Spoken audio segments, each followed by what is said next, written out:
السلام علیکم ورحمۃ اللہ وبرکاتہ۔ 10 محرم کی خاص نماز کون سی ہوتی ہے، کیسے پڑھی جاتی ہے؟ 10 محرم کا خاص غسل کیسے ہوتا ہے؟ کیونکہ سوشل میڈیا پر خاص نماز اور خاص غسل کے بارے میں بہت سارے لوگ بتا رہے ہوتے ہیں، تو آگے کی بات آپ سمجھو اس سے پہلے ایک بہت اہم بات میں آپ کو سمجھانا چاہتا ہوں کہ دیکھیے، اس وقت پوری دنیا میں اسلام کے اور مسلمانوں کے خلاف طرح طرح سے سازشیں کی جا رہی ہیں، طرح طرح سے کام کیا جا رہا ہے۔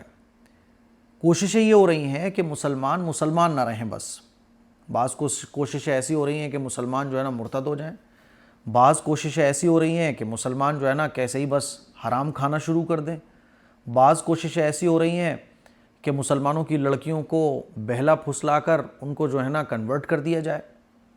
ایسے ہی بہت ساری کوششیں ایسی بھی ہو رہی ہیں کہ جو ایکچول دین ہے، اصل دین ہے، وہ مسلمانوں کو نہ پتہ چلے۔ بس مسلمان جن چیزوں کو دین سمجھ کے فالو کر رہے ہوں، ان کا تعلق نہ قرآن سے ہو، نہ حدیث سے ہو، نہ صحابہ سے ہو، نہ سنت رسول اللہ صلی اللہ علیہ وسلم سے ہو۔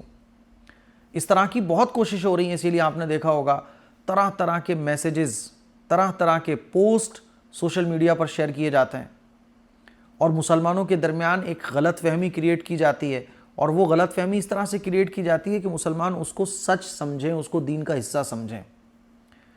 ایک کوشش یہ بھی ہے کیونکہ وہ لوگ جانتے ہیں کہ آپ نماز پڑھنے والے ہیں، روزہ رکھنے والے ہیں، قرآن پڑھنے والے ہیں، آپ کو ڈائریکٹ آ کے آپ سے کوئی قرآن چھیننے لگے تو آپ نہیں دو گے، آپ بولو گے بھائی میں قرآن پڑھنا کیوں چھوڑوں؟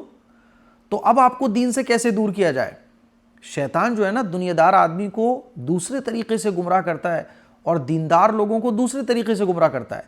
جیسے کہ دیندار لوگوں کو وہ گمراہ کرتا ہے تکبر والی فیلنگ لا کے کہ میں تو بہت عبادت کرنے والا ہوں، میں تو بہت اللہ کا فرما بردار بندہ ہوں، باقی سب گھٹیے لوگ ہیں، میں بہت بڑا ہوں، میں بہت اللہ کا پسندیدہ بندہ ہوں۔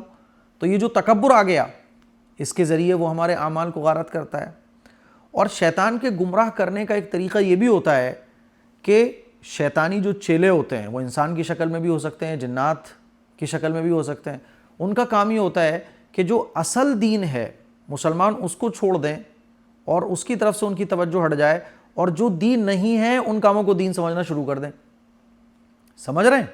کیونکہ آپ سنت پر اگر عمل کر رہے ہیں تو شیطان کی سب سے بڑی فکر یہ ہوتی ہے کہ کیسے ہی مسلمان اس سنت پر عمل کرنا چھوڑ دے بس، اور اس کے لیے وہ جو ہے نا سنت کے علاوہ بہت سارے کام آپ کے سامنے پیش کرے گا، دیکھو یہ بھی کر لو، یہ بھی کر لو، وہ بھی کر لو، حالانکہ ان کا ثبوت قرآن و حدیث سے نہیں ہوگا۔ اور آپ کو اگر کوئی روکے گا بھی تو شیطان دماغ میں یہ بات ڈالے گا کہ بھائی اس کے کرنے میں حرج کیا ہے۔ سمجھ رہے ہو میری بات؟ تو سوشل میڈیا کے ذریعے بہت ساری چیزیں دین کے نام پر ایسی چلائی جاتی ہیں کہ مسلمانوں کی ایک بڑی تعداد ان کو دین سمجھنا شروع کر دے اور مسلمانوں کا دین چینج ہو جائے۔ جیسے آپ لوگ دیکھ رہے ہوں گے محرم کے سلسلے میں کہ کس طرح کی بدعات اور خرافات، اللہ حفاظت فرمائے، ایک نیا ٹرینڈ بھی آ پڑا ہے، شیر بننے کا ٹرینڈ، کہ لوگ شیر بن رہے ہیں، محرم کے شیر، اور اپنی شکل کو شیر جیسی بنا کے ناچ رہے ہوتے ہیں، گا رہے ہوتے ہیں۔ کیا کیا نہیں ہو رہا ہے۔ لڑکیاں سڑک پہ لیٹی ہوئی ہیں، وہ ویڈیوز میں نے دیکھی، آپ نے بھی دیکھی ہوں گی، لڑکیاں سڑکوں پر، عورتیں سڑکوں پر لیٹی ہوئی ہیں، اس کے اوپر سے آدمی لوگ ان کی پیٹھوں پر پیر رکھ رکھ کے گزر رہے ہیں۔ جدھر سے علم تعزیے والے لے کے گزر رہے ہیں نا لوگ، وہاں ان کے قدموں میں، پیروں کے نیچے بچوں کو لٹا دیا گیا ہے۔ اللہ نہ کرے ایک آدھ بچے کے سر پر پیر رکھ جائے تو کیا ہوگا۔ یہ سب کیا ہو رہا ہے؟ سب حسین کے نام پہ ہو رہا ہے، حضرت امام حسین رضی اللہ تعالیٰ عنہ کے نام پر۔ تو شیطان نے ایسے لوگوں کے دماغوں میں ڈالا کہ حسین سے محبت یہ ہے، حالانکہ امام حسین رضی اللہ تعالیٰ عنہ سے محبت کیا ہے کہ حضرت امام حسین رضی اللہ تعالیٰ عنہ کے جیسی زندگی کو بنایا جائے۔ لیکن ہو کیا رہا ہے کہ اللہ کے نبی صلی اللہ علیہ وسلم کی حدیثوں کے اگینسٹ سارے کام کیے جا رہے ہیں، اللہ کے نبی صلی اللہ علیہ وسلم کے بتائے ہوئے طریقے کے بالکل اگینسٹ سارے کام کیے جا رہے ہیں۔ اللہ کے نبی نے ڈھول تاشوں سے منع فرمایا لیکن خوب بج رہے ہیں، اللہ کے نبی نے منع فرمایا کہ سینہ مت پیٹو، گریبان نہ پھاڑو، سب کچھ ہو رہا ہے، اور کہتے ہیں اللہ کے نبی کے خلاف تمام کاموں کو کرنے کے بعد کہ ہم حسینی ہیں۔ تو بھیا حسینی تو وہ ہوتا ہے جو اللہ کے نبی کے سنت کے خلاف اتنا سا بھی کام نہ کرے، اور یزیدی وہ ہوتا ہے جو اللہ کے نبی کی تمام حدیثوں کو سامنے دیکھ رہا ہوتا ہے پھر بھی اس کے اگینسٹ کر رہا ہوتا ہے۔ تو یہ سب ہو رہا ہے محرم کے مہینے میں. تو شیطان نے ہمیں گمراہ کرنے کے لیے طرح طرح سے ہتھ کنڈے اپنا کے رکھے ہیں, سوشل میڈیا کے ذریعے, آف لائن میڈیا کے ذریعے, دماغوں میں غلط بات ڈال کر کہ صاحب فلاں کی حاضری آ گئی وغیرہ وغیرہ. ایسے ہی اس نے جو ہے نا اصل جو نمازیں ہیں 5 وقت کی نمازیں, اس کی فکر تو ہمارے دلوں سے ختم کر دی.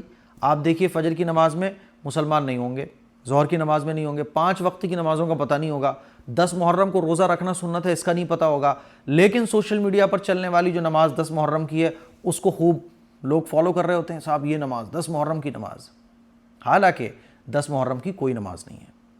اب مجھے 5 منٹ اس لیے لگ رہے ہیں یہ ساری بات بتانے میں تاکہ آپ سمجھو بات کو کہ کس طرح سے آپ کو اصل دین سے دور کر کے نقلی دین کی طرف منتقل کرنے کی شیطانی پلاننگ چل رہی ہے, کہ کیسے شیطان آپ کو اپنے جال میں لے رہا ہے کہ آپ جو ایکچول دین ہے اس سے دور ہو جاؤ, اور جو دین کا کوئی حصہ نہیں ہے اس کو دین سمجھنا شروع کر دو.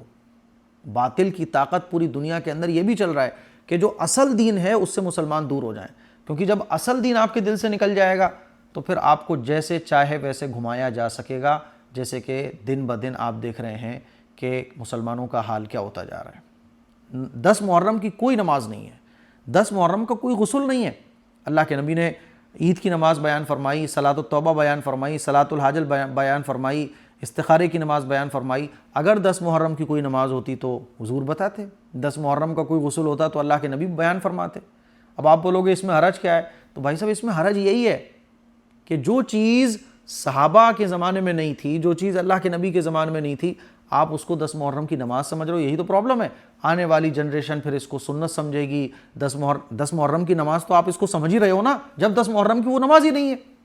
یہی تو میں آپ کو بتانے کی کوشش کر رہا ہوں کہ شیطان نے جو چیز جس دن کی ہے ہی نہیں اس دن کی ہمارے دماغوں میں بنا کے دے دی کہ ایسا کرو. اسی لیے میری آپ لوگوں سے گزارش ہے, 10 محرم کا روزہ رکھو, کربلا کا واقعہ پڑھو, کربلا کی تاریخ کو پڑھو, اپنے بچوں کو ہسٹری پڑھاؤ. اور جو کام دیکھو ہم سے زیادہ دین کو سمجھنے والے اہل بیت تھے, ہم سے زیادہ دین پر عمل کرنے والے صحابہ اکرام تھے.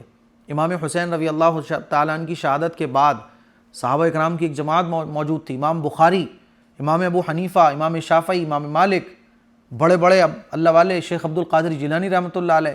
آپ دیکھو نا انہوں نے یہ سب کیا کہ نہیں کیا؟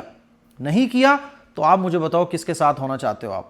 جو آج کل چل رہا ہے ان لوگوں کے ساتھ, یا ان لوگوں کے ساتھ جو امام حسین رضی اللہ تعالیٰ عنہ کے بعد بھی موجود رہے؟ صحابہ اکرام کی ایک بڑی جماعت موجود تھی, بڑے بڑے فقہا, مجتہدین, مفسرین, ان کے ساتھ آپ چاہتے ہو.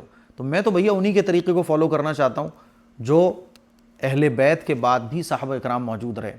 میں تو اہل بیت کے ساتھ ہونا چاہتا ہوں آخرت کے میدان میں. اس لیے گزارش اس بات کی آپ لوگوں سے کہ 10 محرم کی بدعات اور خرافات سے بچیں. 10 محرم کی نہ کوئی نماز ہوتی ہے, نہ کوئی غسل ہوتا ہے, نہ کوئی خاص وظیفہ ہوتا ہے, نہ کوئی خاص عمل ہوتا ہے. 10 محرم کا صرف روزہ ہے. روزہ رکھو, جتنے بھی دین کے کام آلریڈی ہیں, قرآن مجید پڑھنا, ذکر و اذکار کرنا, اہل بیت کے لیے ایصال ثواب کرنا, کربلا کا واقعہ پڑھنا, یہ کرو نا آپ.